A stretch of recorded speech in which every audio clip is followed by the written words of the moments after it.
Alright, magandang araw. So, continuation lang tayo ng discussion natin before. So, our topic last week is Jacobi iteration and this week naman supposedly Gauss Seidel. Okay? Pero before we proceed with Gauss Seidel, magpo-provide muna ako ng isang sample problem involving four equations for unknown system, or ibig sabihin we have a 4-degree matrix. Okay? So, we will solve this using Jacobi iteration and then we will compare our solution using Gauss-Seidel iteration. Right? So, when it comes to Jacobi iteration, sabi ko nga sa inyo, we have to check for convergence. Okay? This is not necessary but advice. Yung ibang mga book or authors, sinasabi nila na it is necessary that the system of this equation or the arrangement of these equations gives us a diagonally dominant matrix. Okay? So, we can translate this into matrix, pero here we can now check kung may diagonally dominance bang mangyayari. Again, the involved elements are the coefficients of the variable. Hindi kasama yung ating mga constant na sa dulo. Okay? Now, so for our row 1, so check natin for row 1, our diagonal element here is 6. Okay? This is our diagonal element. Ayun. This is our diagonal element. Nawawala yung aking... Ayan. Uy, hindi makafollow. Ayan. Ayan. So, for our row 1, our diagonal element is 6. Okay? Now, the rest of the elements is negative 1, negative 3, and 4, which results to 7. So, the numerical sum of this is 7. So, for a while. Alright? So, the diagonal element is 6, and the sum of the rest of these coefficients, we have 1, 3, and 4. So, you have 8. So, hindi naman greater than yung 6 sa 8. So, 6 is less than 8. Therefore, this is not diagonally dominant. Okay? For our row 2, we have, again, 6 is our diagonal element. And then, the rest of the element has the sum of, ilan to? 4 plus 1 plus 2, which has 7. Again, 6 is less than 7. Pero there is no way na magiging mai-rearrange natin ito na makakakuha tayo ng diagonally dominant. Okay? Because there is no other element greater than 6. Okay? So, there is no way na magiging diagonally dominant ito as well as this one. So, for the third row, there is a possibility. Since 8, for row 3, 8 is our diagonal element and the sum of the other elements or the other coefficients rather is equivalent to 3 plus 4 plus 1, 8. So, itong isang to is diagonally dominant. For the last one, we have row 4. Okay? The diagonal element is 6. Right? While the sum of the rest of the elements is again 7. Okay? So, as you can see here, tatlong element yung diagonally dominant. Not diagonally dominant, rather. Isa lang yung diagonally dominant. So, in this case, kahit anong gawin nating arrangement, there will be no diagonally dominant na mangyayari. There is no diagonally dominance. Alright? Because, papapansin ninyo, the diagonal element here is 6. Okay? There is no element or there is no coefficient larger than 6. Okay? So, walang pwedeng maging arrangement sa kanya. So, we will, pag walang arrangement, accept as it is, or later on, pwede nyo namang i-modify. There are other ways na mapapadali nyo to. Pwede nyo siyang i-rearrange. Yun nga lang, sabi ko nga sa inyo, that is pachamba. Okay? So, hindi laging ganun yung nangyayari. Okay. Now, sabi natin, using Jacobi iteration as well as Gauss-Seidel, pareho lang sila ng konsepto. Each equation should solve a unique variable, a unique unknown. Okay? So, if this is our equation 1, this is our equation 2, this is our equation 3, and this is our equation 4. Now, for uniformity, kung ano yung arrangement na equation mo, after mo i-check yung diagonally dominance or kung hindi mo siya convert into diagonally dominance, basta kung ano yung final arrangement ng equation mo, okay, yun na rin yung magkakasunod-sunod ng variable. For example, this is your first equation and then your first variable is W. So, ito nga yung equation na to will solve for W. And these equations, the second equations and is this, and the second variable is x, so it will solve for the variable x or the unknown x. Now, for the third equation, since our third unknown is y, it will solve for y. And ganun din sa last, it will solve for z. Okay? Now, let us rewrite these equations to solve for each value of the unknowns. Simulan natin with the equation 1, w. So, for w, by transposition, nandiyan pa rin si negative 5. Okay? Itong x, pag nilipat ko, magiging positive x. Okay? Itong negative 3y o yung minus 3y, pag inilipat ko siya doon sa equal sign, that would be plus 3y. And yung plus 4z ko, pag inilipat ko, would be minus 4z. And divided by the coefficients of w, which is 6. Okay? This is now our equation for w. Now, for x, we have, ganun din, you have your negative 3 here. Okay? Then, nililipat ko si w. Okay? Si 4w. That is positive 4w. So, paglipat, magiging minus 4w na siya. Okay? And then, yung plus y, pag nilipat ko, magiging minus y. And then, yung 2z, pag nilipat ko, magiging minus 2z. And then, we will divide this to the coefficient of x. The coefficient of x here is 6. Okay? Now, for y, so for y, ganun pa rin yung method. You have 1 here. And then, nililipat ko lahat ng terms involving unknowns except y. Okay? So, you have w, that is positive. So, paglipat dito, magiging negative siya or minus. You have minus 4x, paglipat mo, magiging plus 4x. You have minus 3z, paglipat mo, magiging positive 3z or plus 3z divided by the coefficient of y, which is 8. Okay? So, rewrite ko lang ito. Okay, pag naglalagay tayo ng equal sign, dapat nandun lagi sa gitna ng dividing line. Okay? So, ito, mali din. Okay? Now, for z, let's do the same. Okay? You have 11 here. And then, ililipat ko lahat ng terms involving unknown except for z. Okay? So, you have w. So, you have positive yan. So, paglipat mo, magiging minus. You have minus 4x, paglipat mo magiging plus 4x, and then you have plus 6z. Plus 6z. Oh, sorry. This is z. We are solving actually for z. So, ang ililipat ko is si y. We will have plus 2y divided by 6. Okay? Counter check natin. Sign convention. Importante. Okay, so negative 5 plus x plus 3y minus 4z. You have negative 3. Plus 4w minus 4w minus y minus 2z over 6. You have 1 minus w plus 4x plus 3z over 8. You have 11 minus w plus 4x plus 2y over 6. So, this is now our working equations. So, again, kapag hindi natin na-master yung pagta-transpose or yung pagkuha or pag-rearrange ng mga equation na to, dito magsisimula yung ating pagkakamali. Actually, sa numerical kasi, kapag namali ka lang ng isa sa umpisa, okay, magsusunod-sunod na yon or there will be a domino effect na tinatawag. Right? So, for a while, okay, now let's proceed with the iteration. So, ito yung ating working equations. We can now start with our iteration. So, lagi kong ina-advise, okay, magsimula muna kayo sabay manual iterations para naman hindi nyo makalimutan yung konsepto. Kasi madaling gamitin yung calculator. Actually, there are calculators na kaya namang mag-solve ng 4x4 or 4 equations for unknowns. Okay? Pero when it comes to board exam, minsan kasi hindi consistent kung anong type ng calculator. Minsan gusto tanggalin ni examiner. Alisin natin yung may shift solve. Alisin natin ngayon yung may equation solver or yung may 4 equations for unknown. So, in order for you to have a powerful tool, kailangan nyo rin naman syempre ma-master yung mga ganitong method.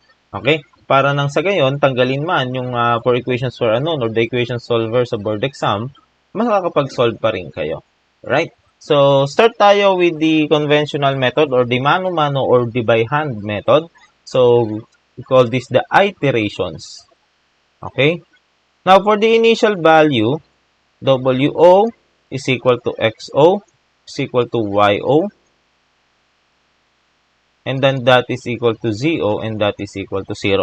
Okay? So, ito ini-state ko naman. Okay? So, if ever na hindi stated doon sa inyong mga problem, use 0. Okay? If not, you can assume any value. Alright?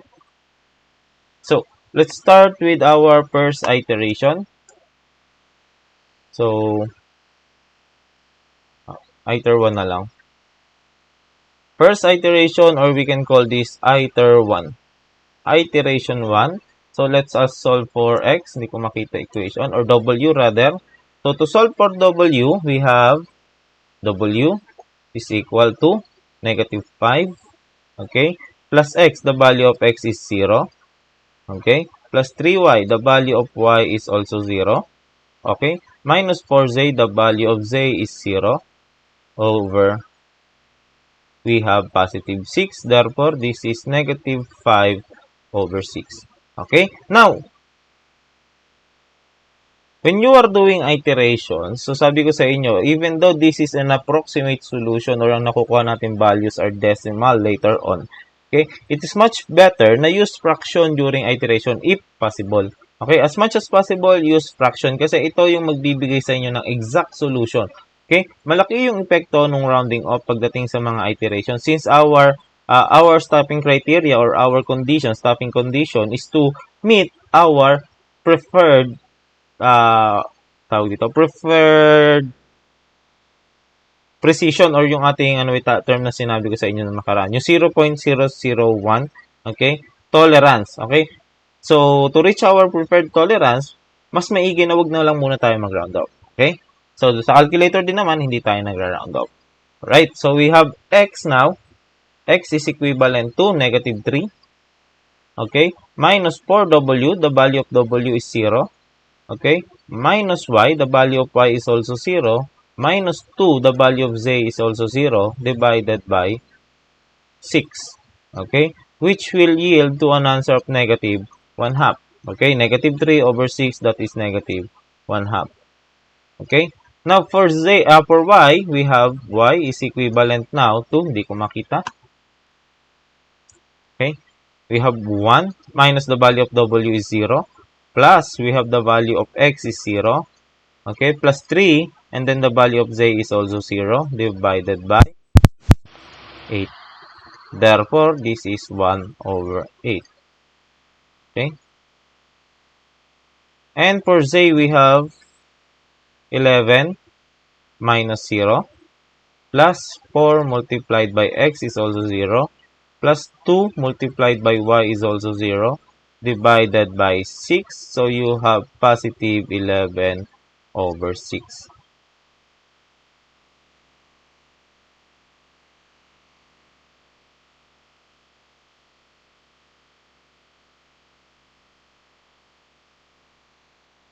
Okay?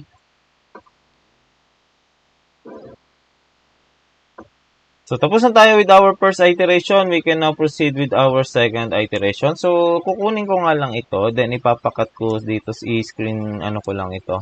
Since hindi ko siya makita. Okay? So, kukunin ko to. And then, ilalagay ko dito sa other window ko. Ayan. Para hindi natin makalimutan. Okay? So, ganun na lang din gawin nyo while discussing this. I-copy nyo to para hindi kayo maligaw. Okay? So, we can now proceed with our iter 2. Okay? So, we have w. Okay? We have negative 5 plus x. The value of x now is negative 1 half from our previous iteration. So, you have negative 1 half. Okay? So, sa second iteration, ang gagamitin na natin ay yung values na nanggaling from our previous iterations. Okay? Previous iteration ha, baka malito kasi kayo pagdating kay Gauss-Seidel.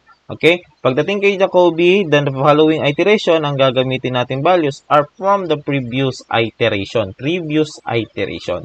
Right? So, you have minus x plus 3y. The value of y is 1/8, 1 over 8. And then we have minus 4z. The value of z is 11 over 6. And then we have here divided by 6, which will yield to an answer of, for a while. Okay, so you have negative 5 minus 1 half, okay, plus 3 multiplied by 1 over 8, alright, minus 4 multiplied by 11 over 6, and then you have divided by 6. We have negative 299 over 144, negative 299 over 144. Okay, this is now the value of W on our second iteration. So let us solve for the value of X. Okay, so you have negative 3. Okay, minus 4, the value of W is negative 5 over 6. Again, from previous iteration. Okay, negative 5 over 6 plus 3. The value of Y this time is positive 1/8 rather. So 1/8. And then you have minus 2. And then the value of Z is 11 over 6. So divided by 6. Which will yield to an answer of 83 over 144. That is negative 83 over 144. Okay.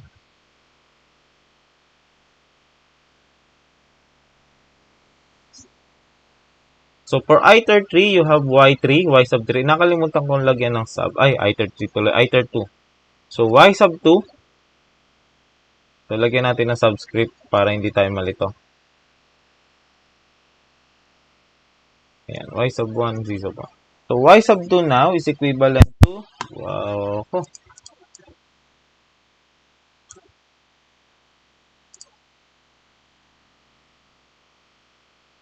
1 minus the minus the value of W is negative 5 over 6. Okay. Okay, plus 4x, the value of x is 1 half, negative 1 half rather, negative 1 half. Okay, and then plus 3z, you have the value of z is 11 over 6, and this is divided by 8, which will yield to an answer of y iter 2, 2/3, 2 over 3.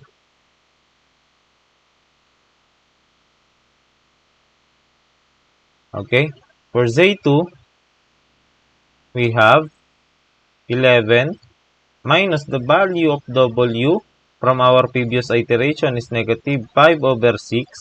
Okay, and then we have plus 4x, the value of x is negative 1 half. Alright, plus 2y, the value of y is 1/8. Okay, 1 over 8. And then we have here 6, which will give us an answer of 121 over 72, positive. 121 over 72, positive. Alright, so this is the values of x, w, x, y, and z during our second iteration. Okay, so last mano-mano natin, iteration 3. Before we proceed with the Caltech procedure, so iteration 3 tayo. May nag-chat sa akin kanina pa. Iter 3.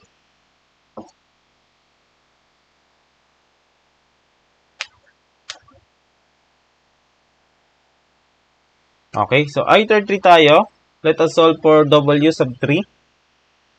Using the same equation, but this time the values naman na gagamitin natin on our iteration 3 is the values from our iteration 2, the previous iteration. So you have minus 5, alright, plus x. The value of x is negative 299 over 144.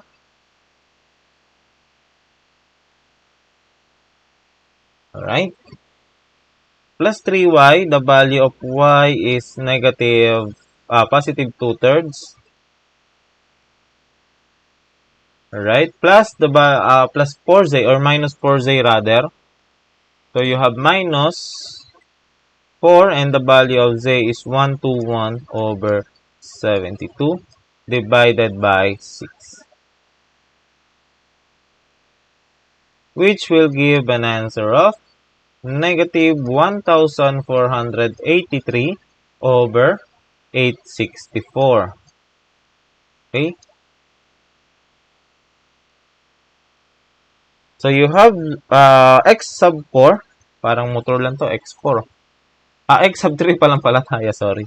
So, x sub 3 now is equivalent to negative 3 minus 4w. The value of w is negative 299 over 144. Okay? Minus y. The value of y is 2/3. Shit, we have a sorry. Language. So, ito, malila ko ng input pero tama yung sagot. This should be negative 83 over 144. Nagtataka kasi ako, bakit magkamukha? Okay? So, you have minus y. The value of y is 2/3. And then, minus 2. The value of z is 121 over 72. Divided by 6. Which will give us an answer of third iteration. Value of x is 23 over 108.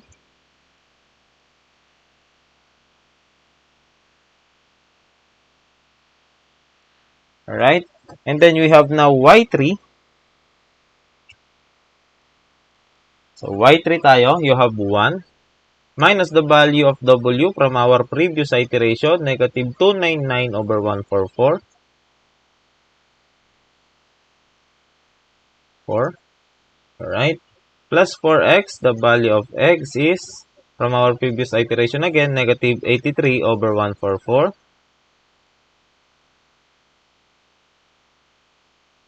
Plus plus 3z, the value of z is 121 over 72. Divided by 8. Hindi na naman kasya. Then this will yield to an answer of 93 over 128. 93 over 128. Okay. And then you have Z3. Okay. So, ganun pa rin. Okay. Using our working equation kanina, yung ating nire-write na equations, so substitute naman natin yung values again from our previous iteration. Okay, so you have 11 minus the value of w is negative 299 over 144. Okay, and then we have 4x, also plus 4, the value of x is negative 83 over 144. And then we have plus 2y, you have 2/3.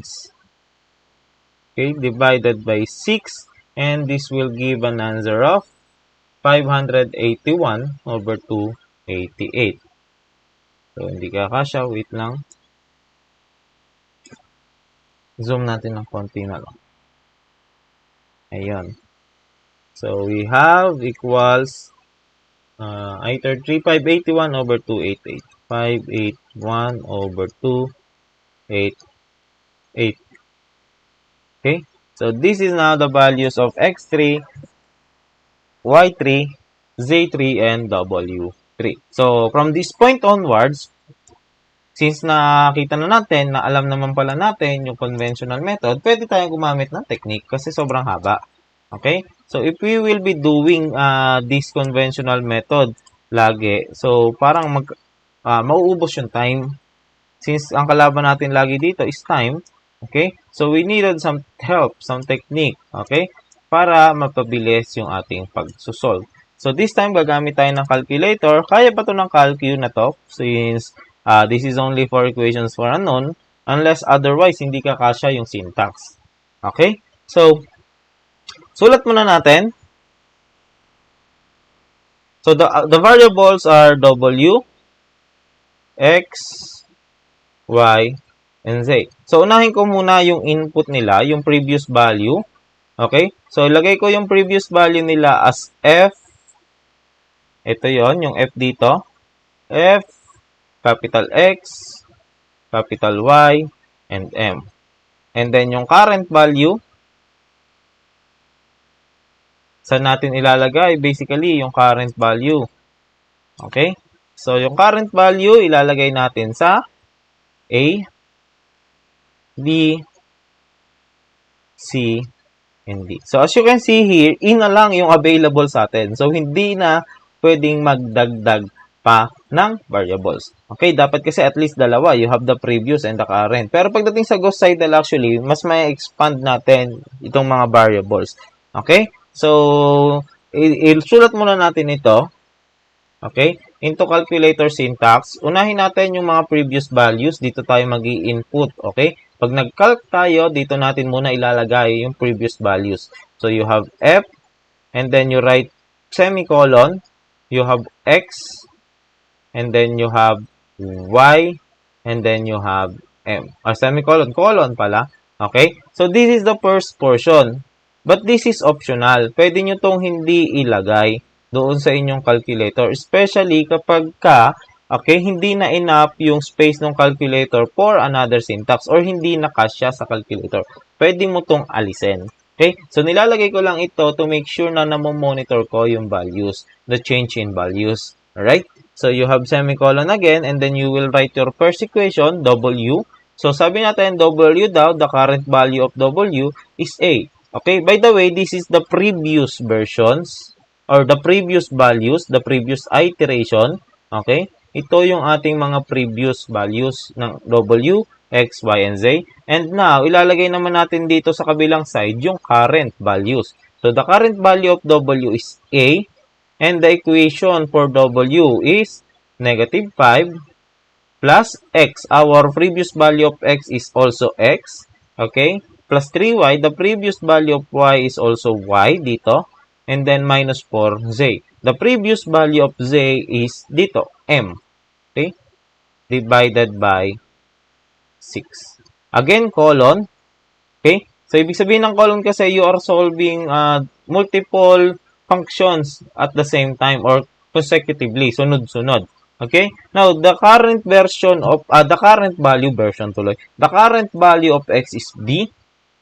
And to solve for the current value of B or X is, we use this equation. So, you have negative 3, okay, minus 4W. The previous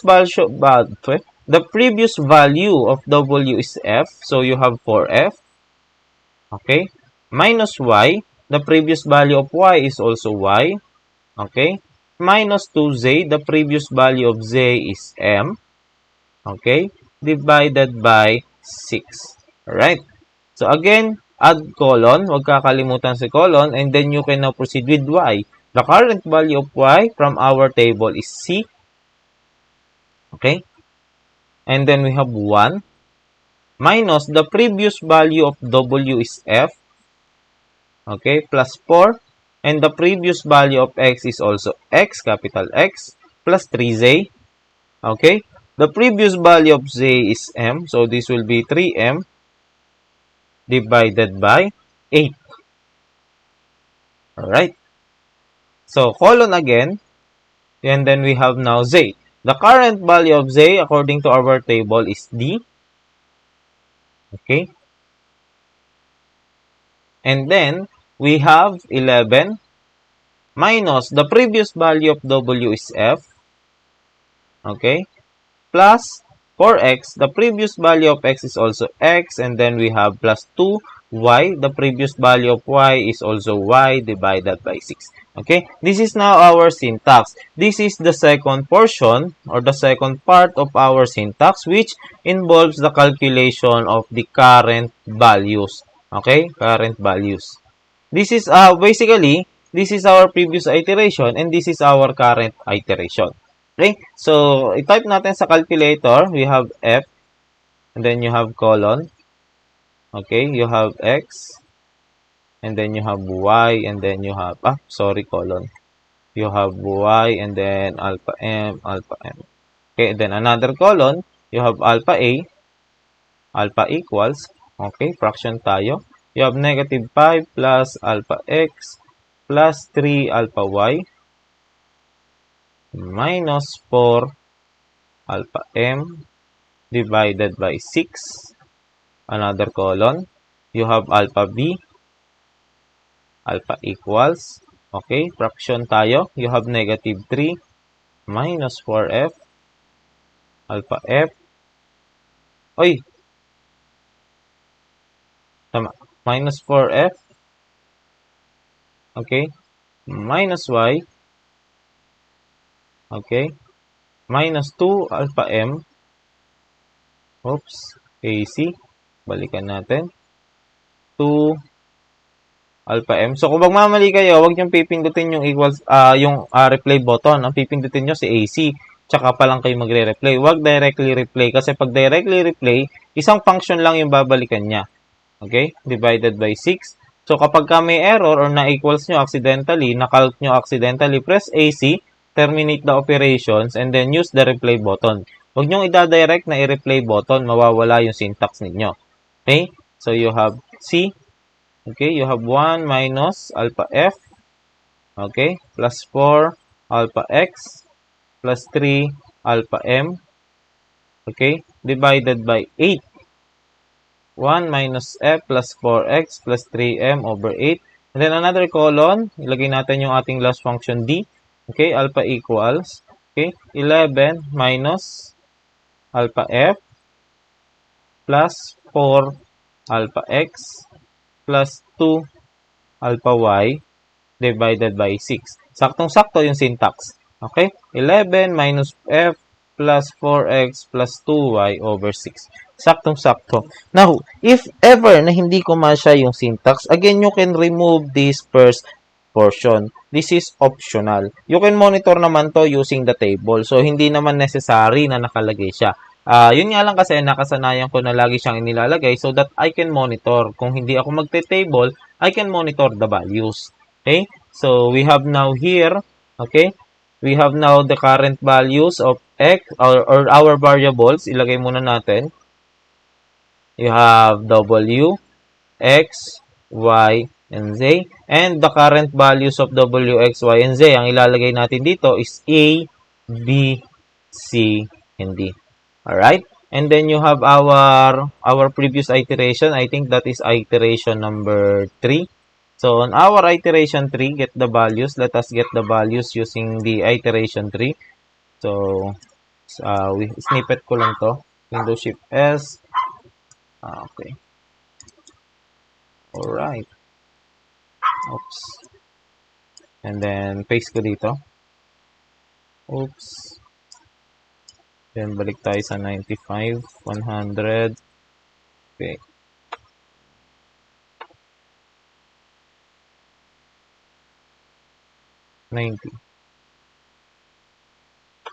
Ayan.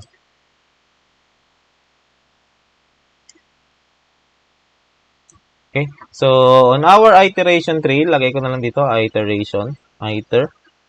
Okay. So, on our iteration 3, mali ako nang nailagay. Windows V. Mali ako nang nakuha. So, delete.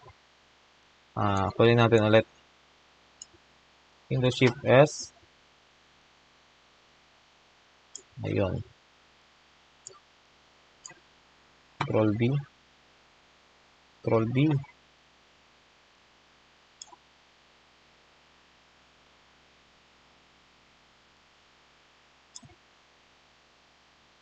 Sorry guys, wala pang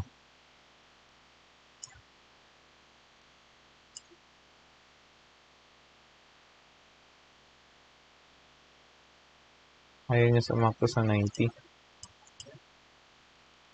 Gusto ko ng 90. 5 natin. 5, 10. Ayan. Ay, ba't ba humihinto sa 3?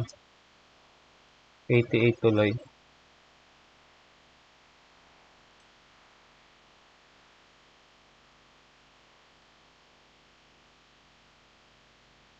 Ayan, okay na nga yan. 89.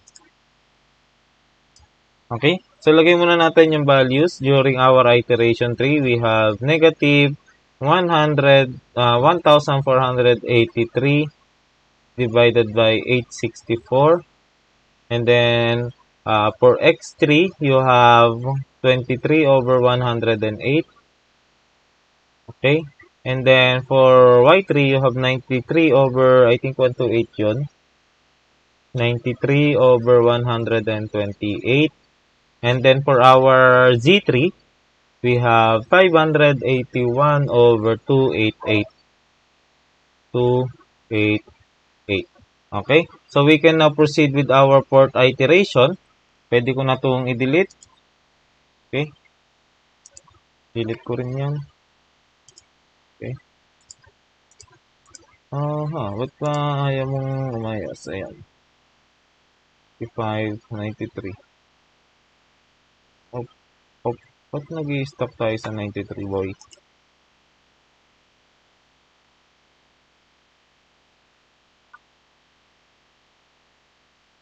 Ito yun, 90. Yan, perfect. Okay? So, ngayon, since naisulat na natin yung syntax, we press calc, hindi equals. Magsi-syntax error yan.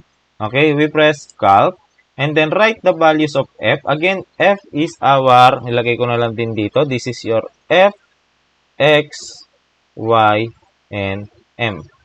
Okay? So, the value of f is negative 1483 over 864.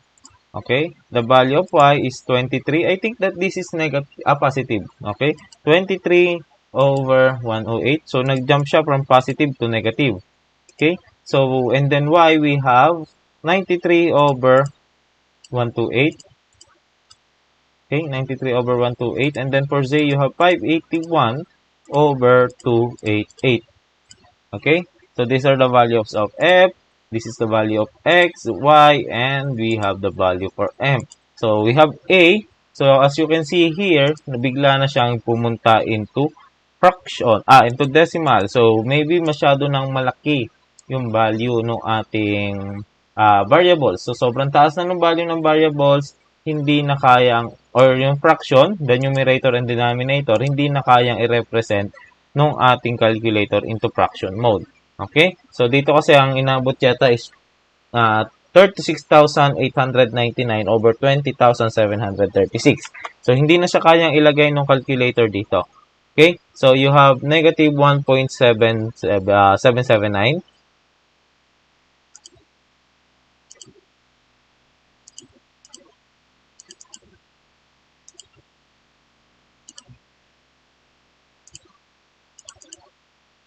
So, dito. Negative 1.779, negative 1.779. So, wala akong table dito, pero gawa na lang kayo ng table. Mahirap kasing gumawa ng table dito. And then, for B, you have, ito kaya pa. Or this is actually 0.14925. Yung bar na yun sa taas, ibig sabihin nun, yung mga number below the bars are repeating. Okay, inulit lang daw ito, paulit-ulit lang. Okay, so kunin lang natin yung tatlong decimal. You have negative 149. Okay? So, from positive, nag-jump na naman tayo to negative. Negative 0.149. So, medyo hindi stable yung values ng x. Okay? Pero okay lang yan kasi titingnan pa natin on our following iterations. So, you have 1.203. Okay, so you have 1.203. Okay? Actually, question yan kung round up or round down kasi the following will be rounded up. So, si 5 will be 6 and then so on and so forth. Okay? For D, you have positive 2.5, 504, 2.504, right? And then you have for fifth iteration, okay? So, hindi pa dito, as you can see, malaki pa yung difference. So, the following iteration, instead of writing this down here, ilalagay na lang natin kung ano yung mga previous value niya. Okay? So, tinatanong niya, ano daw yung value ng f? Okay? So, the value of f should be this one. Or, from our previous calculation, yun si a. Diba? Okay? Ito yon yung a natin kanina, sila na yung magiging previous value. Okay? For x, that would be b. That is the previous value na. For y, that would be c. And then for m, that would be d. Okay? So, in this case, wala tayong rounding off na magaganap. So, you can now get the value of a, which is 1.9926. negative 1.926. Okay? And then you have, again, nag-consistent na siguro to negative. Okay, you have negative 0.38349. And then you have 1.212 positive. And then you have 2.431. 2.431. Okay, then following iteration tayo, again, A for F, B for X, C for Y, and then D for M. Right? So this is now our sixth iteration. Sixth iteration, the value is negative 1.906. So as you can see here, lumalapit na yung values. Okay? You have negative 0.228. Ito medyo unstable pa siya. Pero tingnan pa natin sa mga susunod. Okay? So you have positive 1.103. Again, consistent pa rin tayo within 1. Okay? Then you have positive 2.326. 26. Okay, we can now continue for our 7th iteration. Again, the previous value na ngayon nung X or nung W is yung kaninang A. Okay, ganun din dito, B. And then this one is C. And then this one is D. Okay, so the value of F here, nag-consolidate na to on negative 1.906. Alright, and then you have negative 228, 0.228. So, consolidating na yung values, converging na tayo. Okay, and then we have 1.103.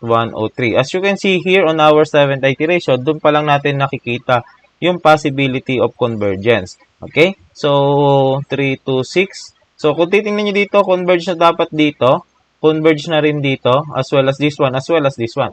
So basically, converge na tayo dito. Oops, balikan natin. Sorry. XYM pa lang pala kinukuha ko. Sorry. Masyadong atat si sir. So, hindi pa. Sorry. Ayun pa lang pala yung A.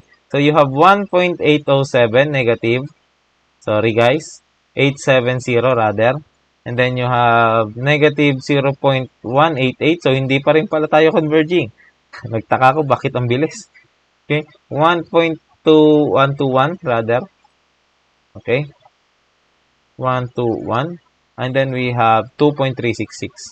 2.366. Malaki pa yung difference. Okay? So, for our iteration 8, ganun ulit. You have alpha A for F, alpha B for C, alpha B for X, alpha C for Y, and then alpha D for M. So, you have negative, F, X, Y, M, sorry. So, you have negative 1.881. So, medyo consolidating na to. Malapit na rin yung values. Hindi na masyadong malayo. And then, you have negative 0.229. Alright. And then, you have 1.152 rather, positive. And then, you have 2.393. Okay. So, okay naman yung values as you can see here. Hindi na masyadong lumalaro. Pero andun pa rin sa range. Mayroon pa rin difference pero hindi na ganun kalaki. So for our iteration 9, try pa natin. Alpha F again is A, alpha B, alpha C, and then alpha D equals. Ayan.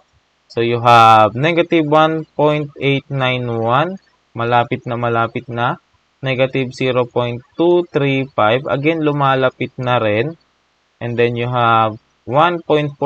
Uy, sobrang lapit na yon. 1.143. Okay? And then you have negative 2.378. Again, malapit na.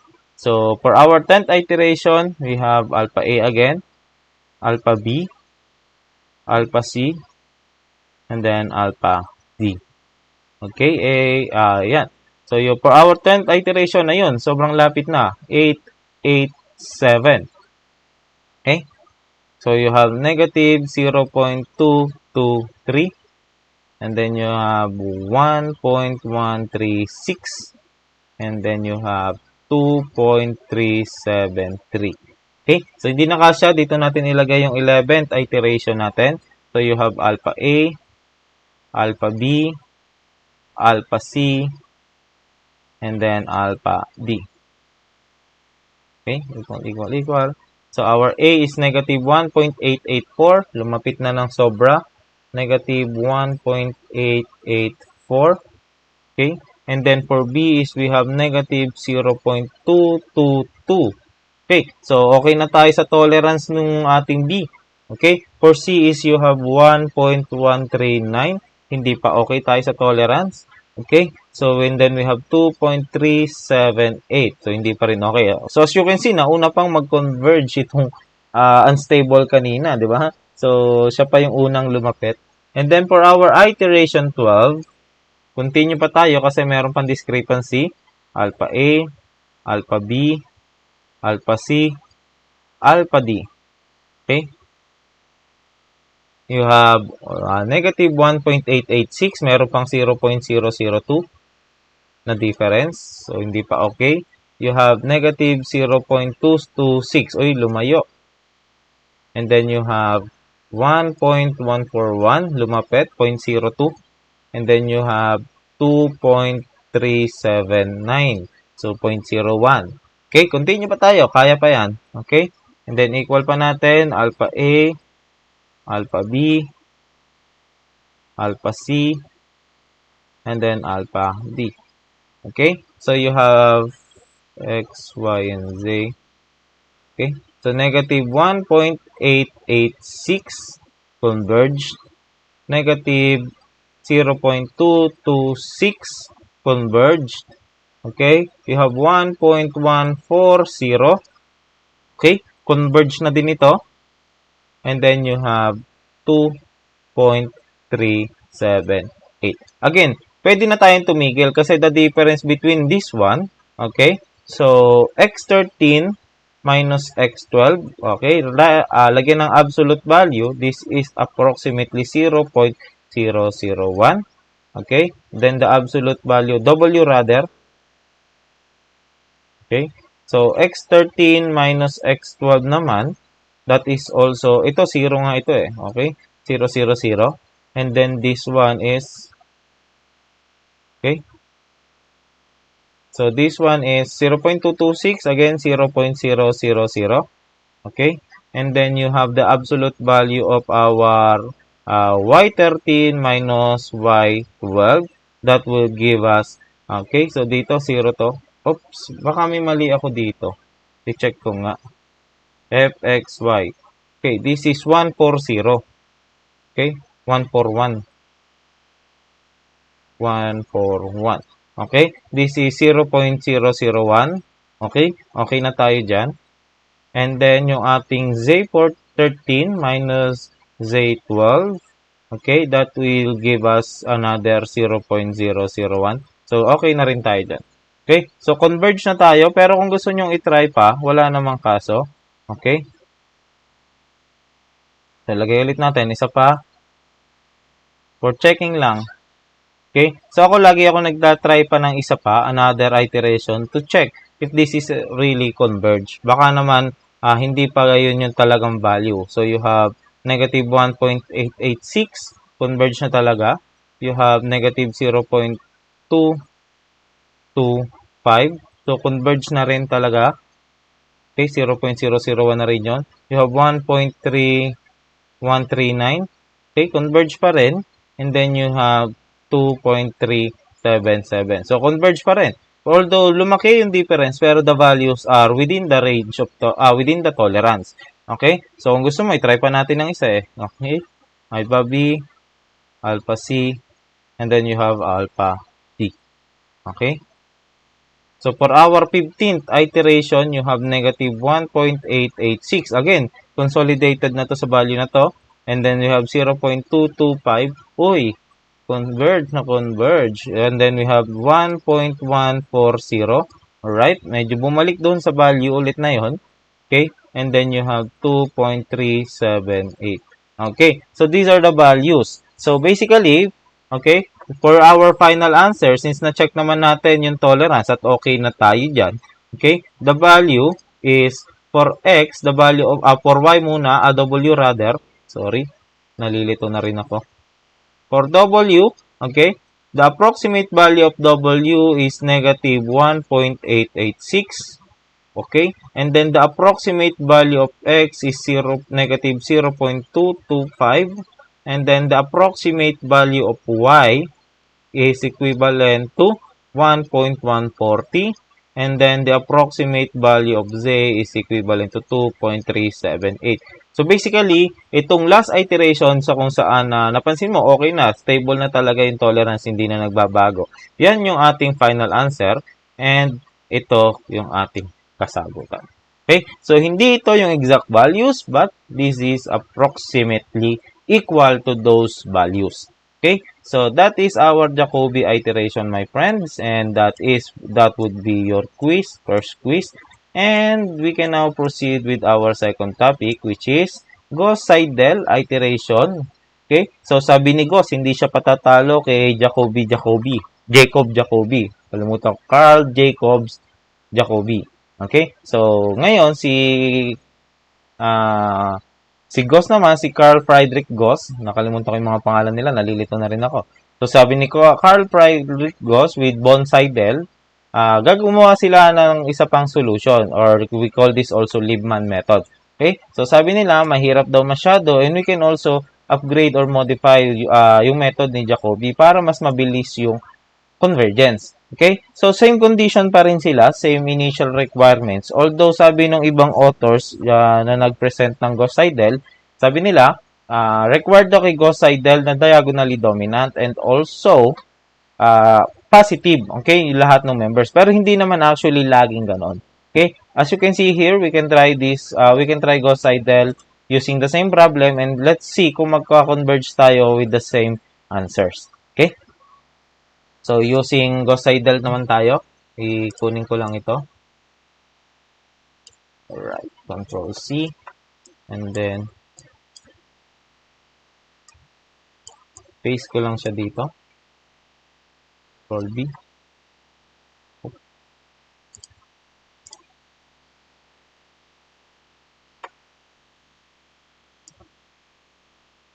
Ayan. So, we will now solve this using Gauss-Seidel.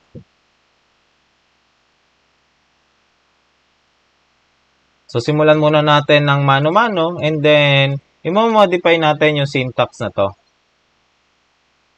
Or yung tinatawag din itong Liebman method. Okay? So, same method, magkakaroon tayo ng same working equations. Okay? So, kopyahin ko na lang dito yon. I think ito yon.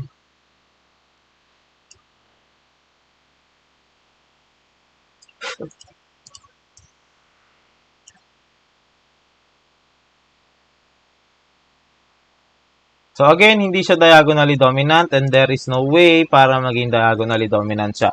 So ang gagawin na lang natin is solve as it is. Okay? So using our initial value ulit, iteration tayo.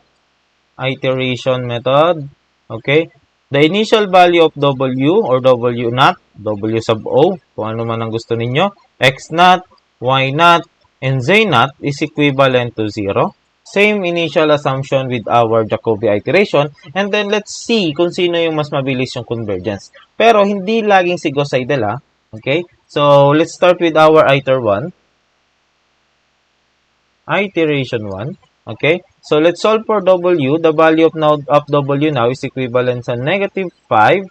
Okay? The value of X naught, we have here W1. X naught is 0. Okay? Plus 3, the value of y initially is 0. Minus 4, initially the value of z is 0. Divided by 6, which will yield to an answer of negative 5 over 6. Okay? So, for a while, convert ko to into fraction muna. Fraction, and then more numbers, custom, over,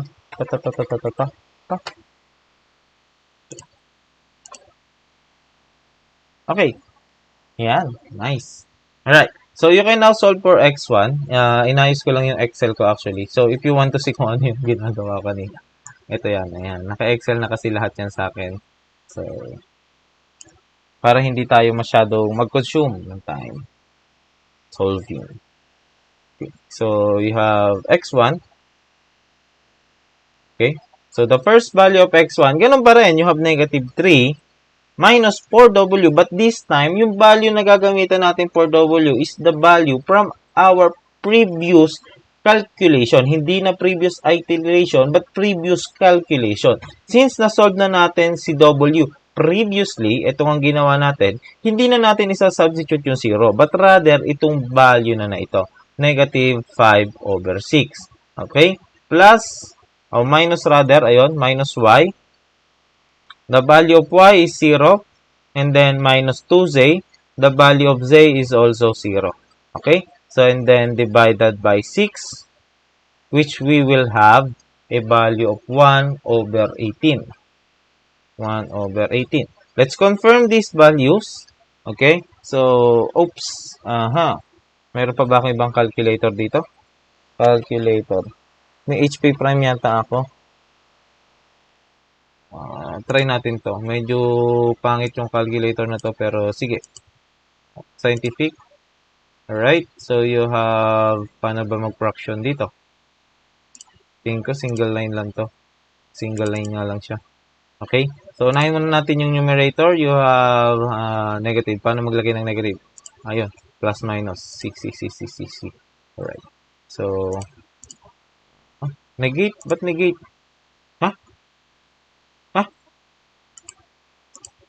Cannot be. Bar 1 from 3. Calculator. Different calculator sana. Ako na lang. Confirm ko na lang manually. Not sure kasi kung same. Kasi luma na tong Excel ko na to. Okay, so negative 3 minus 4 times negative 5 over 6 divided by 6. So you have 1 over 18. Okay, exact naman. So I think tama pa rin yung aking Excel. Alright, so you have now y1. We can now proceed with y1. Right, so y1. Okay, so you have 1 minus the previous value of w from our previous calculation. Hindi na previous iteration. Previous calculation na. So, you have negative 5 over 6. Okay. Plus 4x, the previous value of x or the previous calculation of x, we have 1 over 18. And then, you have 3z plus 3. Hindi pa natin nakakalculate si z. So, doon pa rin tayo sa initial assumption natin na 0 divided by 8. Which will yield to an answer of medyo malaki. Okay? So, 37 over 144. 4. Alright? And then, you have value of Z1. Okay? So, you have 11 minus W. The previous value of W now is negative 5 over 6. Okay? Negative 5 over 6. Plus 4x, the previous value of x is 1 over 18 plus 2y.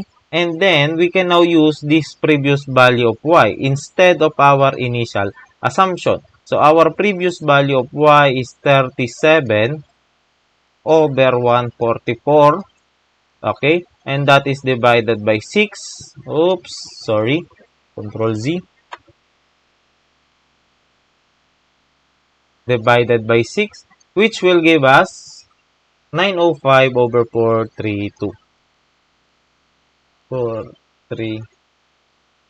Okay.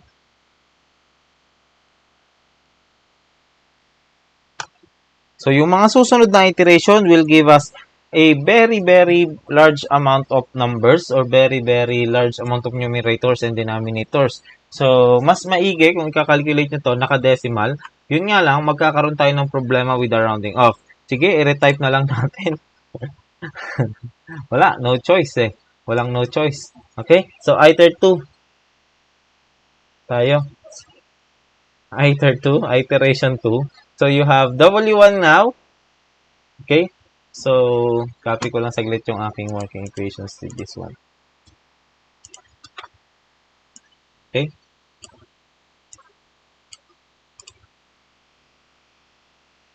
So, W1 now, or W2 rather, this is W2.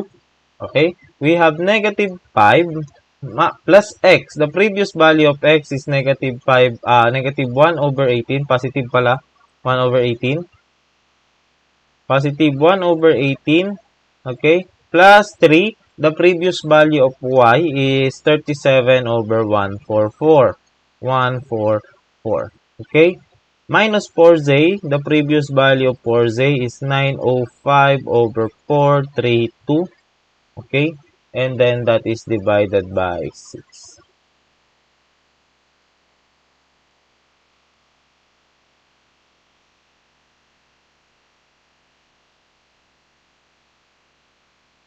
So, ito, magbibigay sa atin ng number na medyo mataas yung numerators and denominators. So, try na lang muna nating isolve. You have negative 5. Okay. Plus 1 over 18. Check natin if it will yield to the same result. Plus 3 over 37 divided by 144. Okay. Minus 4 multiplied by 905 over 432.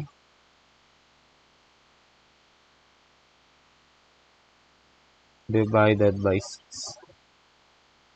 Okay. Negative 5423 over 2592. So, pwede nating isulat pa yan. Kaya pa.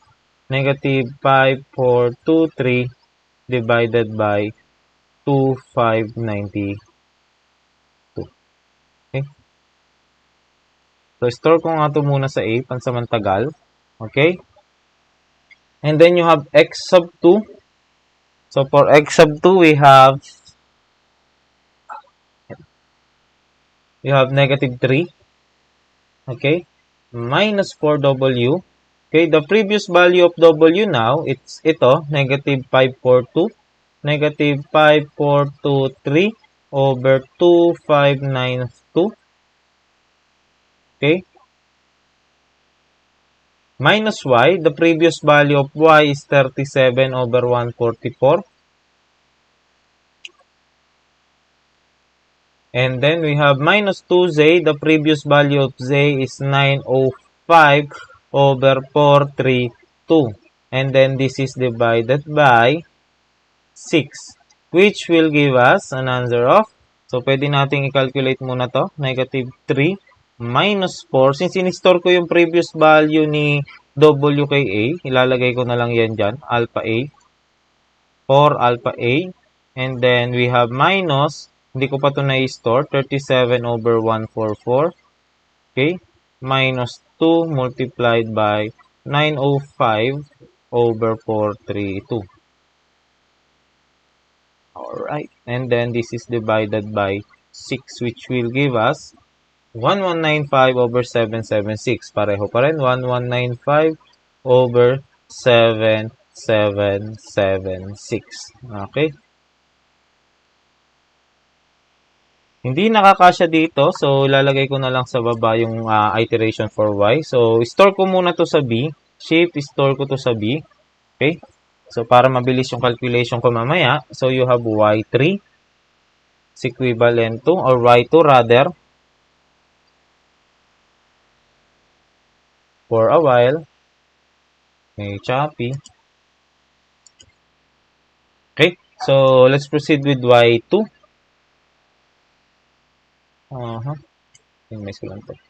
Okay, so for y2, we have 1 minus w. The previous value of w now is ito, mahaba, negative 5423 over 2592. Okay, plus 4x, the previous value of x now is 1195 over 776 over 7776, tatlong 7 and then 6. And then we have plus 3z. Okay, the previous value of z is 905 over 432. Okay, divided by 8. Divided by 8. And that would be, so, solvein natin yan. You have 1 minus, okay, na-store ko yung value ni W kanina. So, ilagay ko na lang, alpha A yon. Plus 4, na-store ko din yung value kanina ni X sa alpha B. Okay, si Z hindi ko pa na ilalagay. So, ilagay ko na lang dito muna, 905 905 over 432. Okay? Okay? Divided by 8, which will give us, okay? So, wala na siya, hindi na kaya. So, check ko lang dito. Iter 2 pa lang tayo. Bakit hindi na kaya? Number. 3 decimal tayo. So, 1.249, tama. 1.249. Okay? So, instead of, anuhin ko to, isulat ko lang, and then type ko mamaya, store ko na lang din kay C para accurate yung solution ko mamaya kay Z. Okay? So, you can now solve for Z1, or Z2 rather. So, you have Z2. Okay? Z2 is equivalent to 11 minus the value of W, which is 5 over, ito, 5432, negative 5423 rather, over 2592. Okay?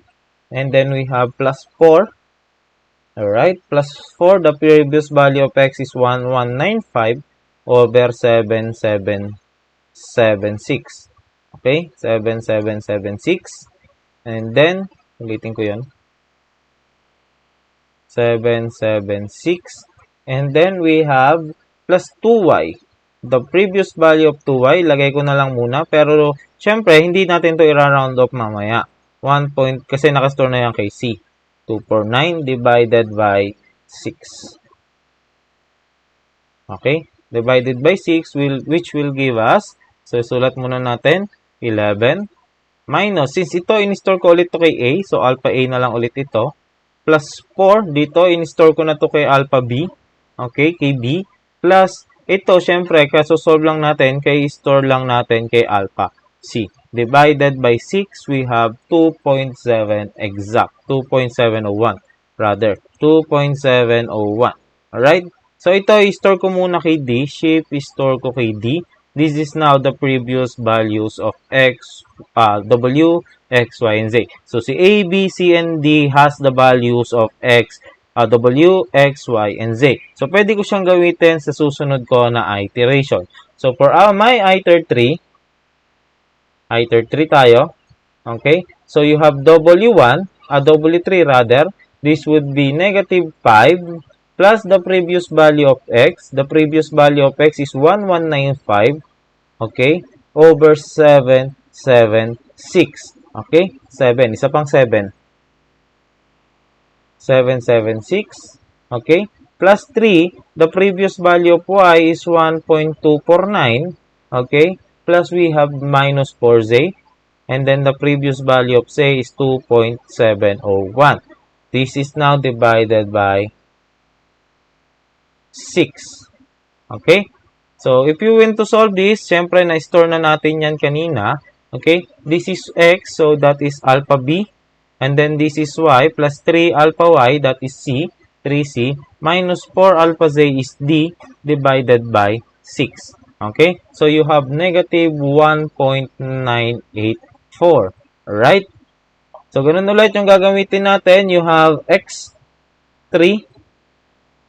So, for x3, you have negative 3. Isulat ko na lang yung equation instead of the values para mabilis. Negative 4w. Pero, on your solution, okay, so, write the values na lang din. Right? Minus 2y minus z over 6. Alright? So, sulat natin dito. Mabilis lang naman isulat sa papel. Medyo mahirap lang kasing isulat sa tablet. Right? Negative 4. The value of w is a. Oops, I'm very, very sorry. Okay, store natin to kay A. Papalitan natin yung value of A using these values na. Okay, so store lang natin to. And then you have negative 3 minus 4. The value of W is stored on A. Minus Y stored on C, the previous value. Minus 2. Alpha Z is stored at D. Divided by 6. And then store natin to kay B. Changing the value of B. Okay, so you have negative 0.286. Okay? Now, for y3, you have 1 minus W plus 4x plus 3z divided by 8. And then we have, okay, since nakastore na to kay B, okay, 1 minus, ang W natin is nakastore kay A, plus 4, yung X natin nakastore kay B, plus yung Z natin nakastore kay D, divided by 8, and then store naman natin to kay C. Okay, you have 1.243 positive. Okay. For Z, Z3, again, copy ko na lang muna ulit yung equation to save us time. 11 minus W, okay, plus 4X plus 2Y over 6, and that is equivalent to, okay, so 11 minus W, si W nakastore kay A, plus 4 alpha X nakastore yan kay B, plus 2 alpha Y nakastore na yan kay C, divided by 6, and then yung value na makukuha natin, i-store natin kay D.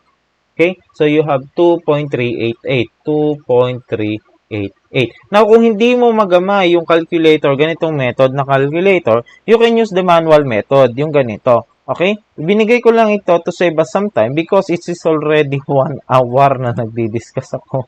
Okay? 1 hour and 11 minutes. Right? So, actually, there is also a calculator syntax for this. So, kunin natin yung calculator syntax for the rest of the iteration.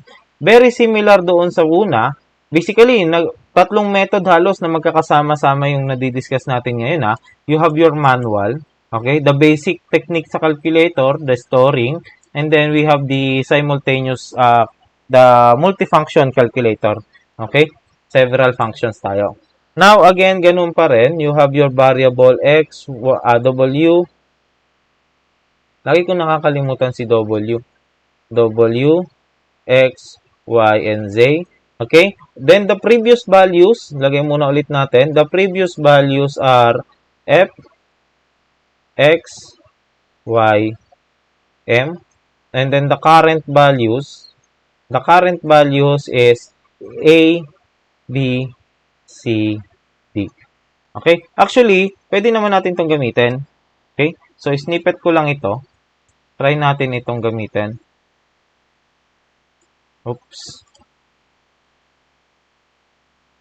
I-modify lang natin siya ng konti.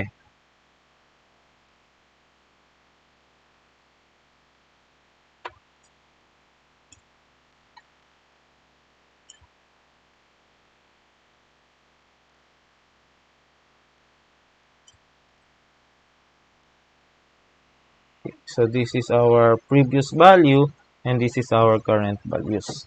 And then, this is A. Oops, delete ko na nga lang. Then, this is A. Okay? So, F, X, Y, and M. So, okay lang yan. Again, that is optional. Alright? So, dito, okay pa yan. X, Y, and M. The initial input pa tayo. Pero, pagdating dito, alright, dito na magkakaroon ng bago. Okay? So, ano yung value kanina ni W? That is F, di ba? Pero, yung current value na niya on that iteration is hindi na F. Papalitan na natin yan ng A. Gagamitin na natin yung ating previous calculation at hindi yung previous iteration. Okay? So, lahat ng F ngayon on the following is gagawin na nating A. Okay? Alright? So, ganun din dito, since nag-solve na tayo ng B, and B is the value of X, pagdating dito, hindi na yan X. Papalitan mo na yan ng B. Pero, syempre, si M, hindi pa yan nababago kasi wala pa tayong previous calculation for M. Okay? So, ganun din dito, si B, si X, papalitan mo na rin ng B. Okay? Now, dito, since na-solve mo na si C or si Y, pwede mo nang palitan yan dito, Y. Okay? Papalitan mo na yan ng C. So, basically, pinalitan natin yung mga variables na nasosolve na natin. Parang hagdan, sunod-sunod. Okay? Since na-solve ko na dito si A, dito ko na siya ilalagay. Minus 4A na ngayon sa halip na minus 4F because I have the previous calculation for A. Okay? Now, for C naman, since na-solve ko na si A and B, and hindi ko pa nasosolve si M, hindi ko pwedeng palitan si M. Okay? Still, M pa rin siya. Hindi ko siya pwedeng lagyan ng D. Alright? M pa rin siya. Now, for D, since na-solve ko na si A, B, and C lahat, siya na yung lalagay ko rito. Okay? So, ganun pa rin yung syntax. Again, this is optional. Pero even though, hindi na actually tatanungin si f. Actually, dito mapapansin nyo, wala na tayong variable f. Okay? Pwede mo nang alisin si f. Alright? X, Y, and M na lang yung ilalagay natin. So, lagay natin sa calculator, alpha x, alpha y, alpha m, okay, colon, alpha a ngayon, alpha equals, okay, negative 5, fraction tayo, negative 5 plus, negative 5 plus alpha x, okay, plus 3, alpha y, alright, minus 4 alpha m divided by 6. Okay, then we have another colon, alpha b, okay, alpha equals negative 3, okay, minus 4 alpha a, 4 alpha a na to. Meron tayong ano dito, nawala si y, negative 4w, so this is 4a, negative 4a minus y. Okay, ayun. Okay, so negative 4a minus y, y is also y, minus 2 alpha m. Okay, and then divided by 6. Alright, semicolon again, alpha c, alpha equals, fraction, 1 minus alpha a, okay, plus 4 alpha b, and then we have 3 alpha m divided by 8. And then you have another colon, alpha d, alpha equals, fraction, 11 minus alpha a plus 4 alpha b plus 2 alpha c divided by 6. Okay? X, Y, M, A. So, balikan natin kung paano nangyari. Again, we have the previous, okay, the previous values of the unknown, F, X, Y, and M. And then, the current values is A, B, C, and D. Okay? So, dito, itong syntax natin, so, instead of using, so, dito sa una, wala pa namang nababago kasi, alright, wala pa naman tayong initial value. So, initial assumptions pa rin yung gagamitin natin for A or for solving W. But, pag nagsosolve na tayo ng mga kasunod na unknown or variables B, C, and D, okay, or X, Y, and Z, meron na tayong value ng previous variable. So, for example, dito kay B, nung sosolve na natin si X, meron na tayong value ng A. Okay? Sabi ni Gauss Seidel, pwede mo na yang gamitin dito.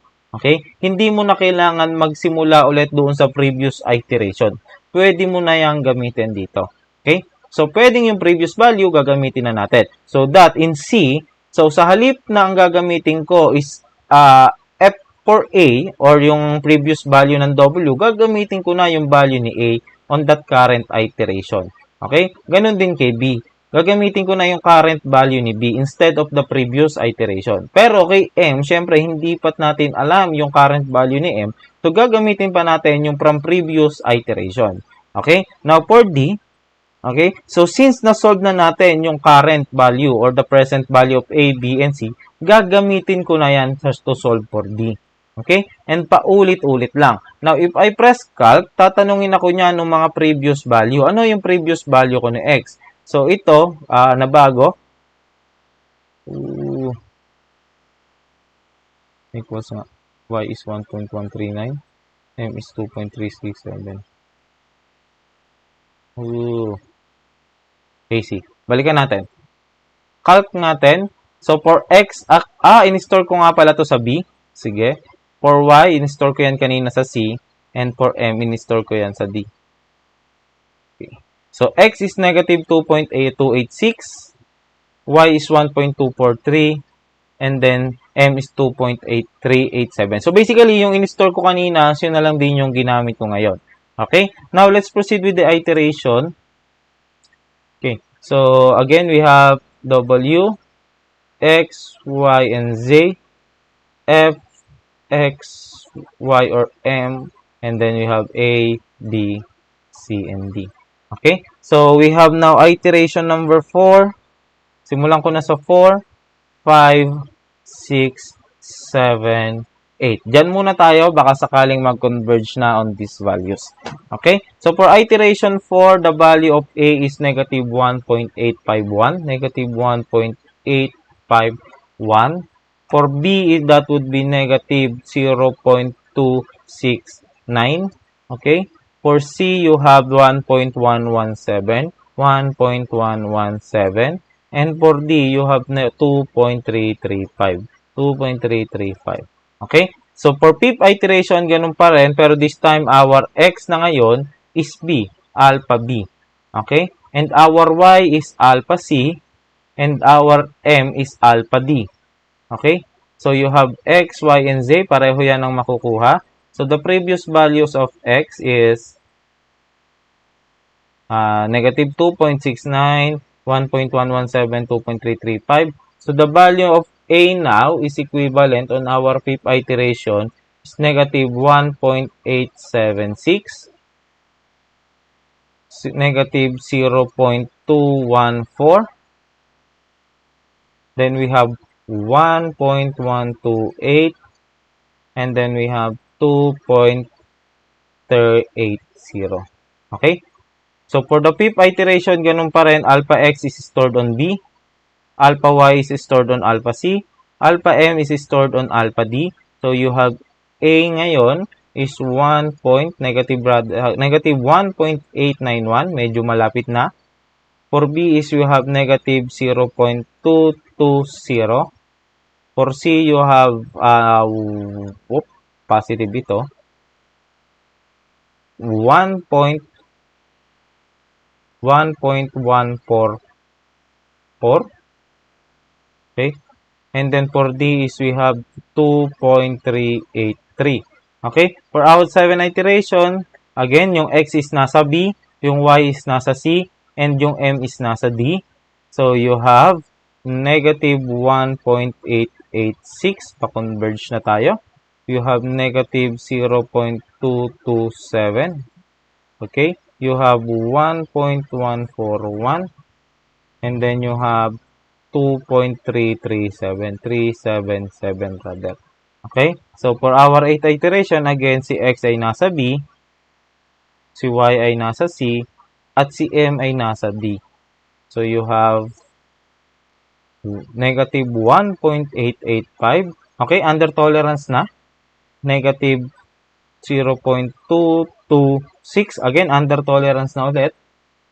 And then you have 1.139. So, not yet on the tolerance. And then you have 2.377 under the tolerance. So, meron pang isang iteration pa tayo. Iteration 9. So, yung alpha x nasa B, yung alpha y nasa C, and then yung alpha m nasa D.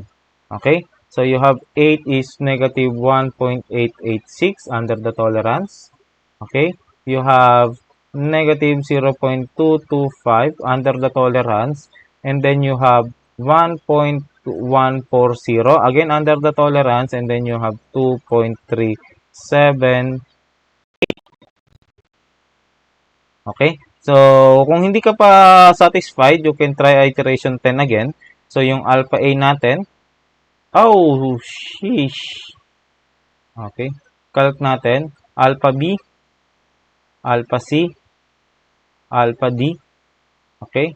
So, you have now, ulit. Asan ako? Negative X is negative 225. Tama, 2245. You have 1.140 and then 2.337. Okay. So, you have A is negative 1.886. Okay. So, converge na. Okay. You have negative 0.225. Again, converge na. And then you have 1.140. Converge na. 1.140 ito. Okay. And then we have 2.378 converged. Okay? So, therefore, kahit hindi mo na i-check yung tolerance, although necessary na i-check yung tolerance, from here kasi, makikita mo na pareho yung values. Therefore, our final answer, okay, on our 10th iteration, W is equivalent to negative 1.886. X is equivalent to negative 0.225. And then Y is equivalent sa 1.140. And then Z is equivalent sa 2.378. This is your answer. So again, hindi nyo ito makukuha in one take. Wala namang taong ipinanganak na magaling kagad. So, syempre, mahirap pang intindihin ngayon. Tingnan nga natin yung answers natin. 1.886. Okay, parehong-pareho. Okay, so equal. Okay, so sa ngayon, nahihirapan pa sigurong i-comprehend yung mga nangyayari, mga nagaganap sa solution natin, especially the calculator syntax. Pero once you master this, napakadali na nung magiging proseso ninyo. Okay, ang kailangan nyo na lang i-table, hindi nyo na kailangan isulat yung pag ganito. Okay, so pagdating sa quiz, ang i-require ko on Gauss Seidel. So sa Gauss Jordan, same method, parehong-pareho. You have to do the first 3 iteration manually or by hand, mano-mano. And then write the syntax. Okay, write the variables and then the syntax and then proceed with the iteration using the table. Okay, now for Gauss Seidel, you can follow the same method as what we did on our Jacobi iteration. Okay, so kung ano yung ginawa natin kay Jacobi, ganun yung gagawin natin kay Gauss Seidel. Although this one is ginawa ko lang ito to save some time. Okay, so marami sa inyo is marahil nagtataka as to what happened on your exam. So, although there are several na sobrang ganda ng turn out ng exam, perfect score. Okay, may nabigyan nga ako actually 90, 100 supposedly yung grades niya, pero kasi hindi ina-accept ng AIMC 100. So, I gave her 99. Okay, so 99 is actually equivalent to 1.0. Okay, so we have 96, 97. Right? So, marami yung maganda yung turnout ng grades, pero yung iba is, although alam yung gagawin, pag nakarating na doon sa may, for example, sa Gauss Jordan, pag nandun na sa may mga eliminations around column 3 or column 4, tumitigil na. Siguro tinatamad na or ewan ko. Pero yung iba naman actually is natatapos. Meron pang nag-solve using the 3. Okay? The 3 equations. So, she got a perfect score. Okay? So, tinanggal ko na actually yung pangatlo. You have an option between the 3 na lang. You will choose 2 among the 3 solutions during your exam. So, bawi tayo this P2. Kaya pa naman. And then, masterin. Okay? So, you can use an Excel. Prepare an Excel sheet like this. Okay? So, ito ginagamit ko talaga ito dati pa. So, ayan. Marami na akong pinaggamitan yan. So, magawa kayo ng ganito. So, try nyo and then write a system above and then solve. Okay? So, practice is the key. So, increase your accuracy by solving problems. Kaya nga nagbibigay sa inyo ng problem set or even the modules contains a system of equation that can be used to solve or can be used to practice your problem solving skills or your, basically the problem solving skills. Okay? So, that would be all for now.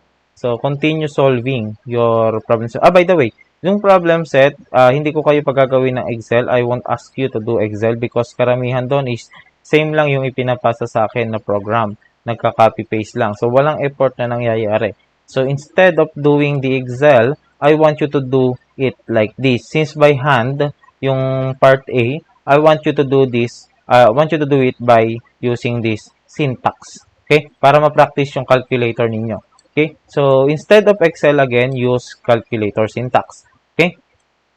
Now, for the submission, you will submit that on next week at before Friday. Okay? Basta magpasa kayo next week before Friday. So, that would be 2 weeks na by that time.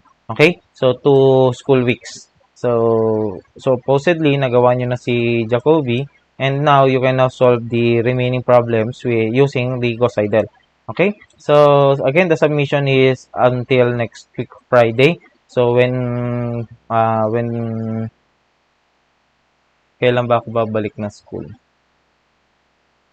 Siguro, I think Friday, nasa school ako. O this Friday, ng lunch, up to lunch. Okay? So, if you have any questions, you have any problem with your, with the discussion muna, if you have any question regarding this discussion, paki-utilize na lang yung ating messenger group. Okay? So, doon kayo mag-ask ng tanong para doon ko na rin sasagutin so that kapag meron ding iba na with similar questions is madali kong masasagot or hindi na isa-isa pa. Okay? But when it comes to your grades, nasa school ako ng Wednesday. Okay? By the time of uploading of this, siguro mag-announce na lang din ako sa GC pero nasa school ako ng Tuesday and Wednesdays. So, Monday, Tuesdays, and Wednesdays is nasa school ako definitely. Okay? So, if you have any question about your grades, please do ask me. Okay? And huwag kayong magkumparahan ng sagot kasi ng grades kasi magkakaiba naman kayo ng turnout. Okay? So, no, that would be all. If you have again any questions, please kindly message me between 8 a.m. to 7 p.m. only. Okay? That's it and have a great day.